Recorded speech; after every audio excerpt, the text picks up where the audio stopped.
大家好，我是香港中文大学艺术系博士候选人刘泽兰。大家好，我是香港中文大学文学院助理教授彭鹏。今天我们和大家一起来参观双雪明金悬钩城代沟的专门展览。好的，请大家跟着我们一起看展吧。彭教授，我记得金庸的《倚天屠龙记》里边有一个章节叫做“宝刀百炼生玄光”，那描绘的是用玄铁去铸造屠龙刀的这个场景。那在我们的展件里边，会不会有那么一两件展品也会散发出玄光呢？小说家言当然不必信以为真，不过我这次策展的时候确实受到了金庸先生这句诗的影响。那我们看到这件玄铁的重钩它是一个长牌型的大型代钩，它的尺寸非常之巨硕，而且它的造型也非常之华丽。看到它纹饰是一只猛虎在扑袭一个武士，这个武士呢，如果大家仔细看的话，会发现他深目窄鼻，不像是华夏先民的造型，而很像是欧亚草原的形象。根据我的分析，很可能是所谓的斯基泰人。纹饰的细节上可以看到有小型的翅膀，这也是那个时候草原文化艺术的一个特征。当我们提到代沟这个词的时候，可能还是有不少观众会感到比较陌生。那教授可以简单的为我们说一下，到底什么是代沟吗？代沟，它是古时的服饰配件，其实和今天的皮带扣有相似的功能，但在形制的演变上，皮带扣源自所谓的 buckle， 也就是带扣，最早它可能是一种马具，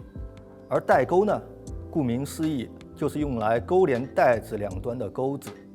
与带扣稍有不同。古代男子上衣下长，腰间束带，带则有大带和隔带之分。大带为丝质，可以系束，也就是打结；而隔带呢，以皮革制成，质地硬，需要用带钩来勾连。那其实说，如果代沟就是皮带扣的话，那它有什么特别的地方值得我们专门为它做一场展览呢？代沟在中国的青铜时代虽然是一种尺寸较小的器物，但是呢，我们这批代沟制作非常考究，工艺十分精美，有的时候在制作上不输于大型的青铜礼器。从制作材质来看，代沟以青铜质地为主，另外还有金银铁制代沟，也偶有发现玉石、骨和木制成的代沟。凭一个代沟就可以窥探中国传统的不同工艺技术，正是隔一沟而知天下了。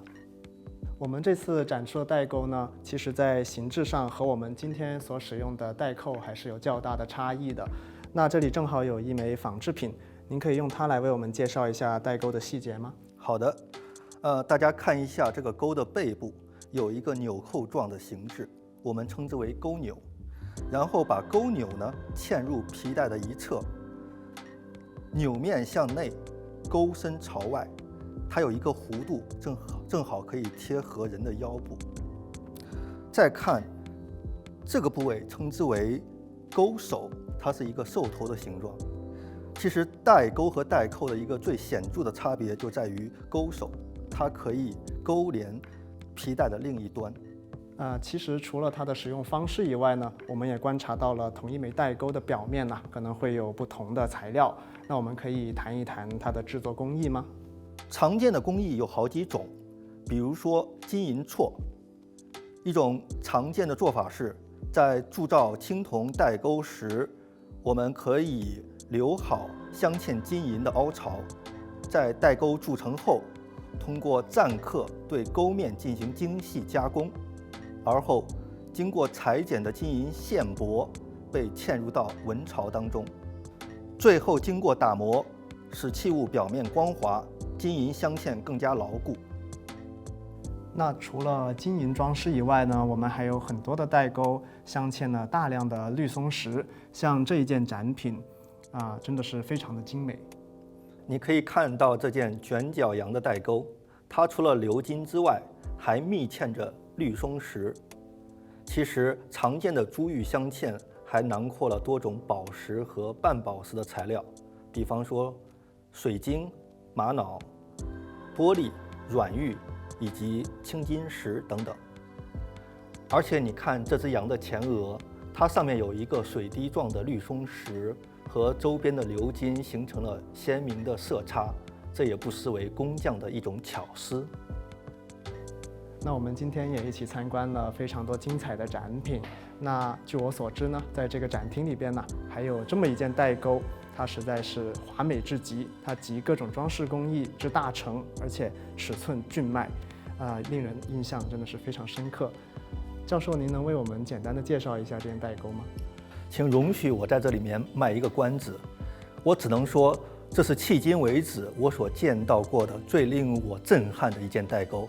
请大家赶快前往中文大学文物馆，我保证大家会不虚此行的。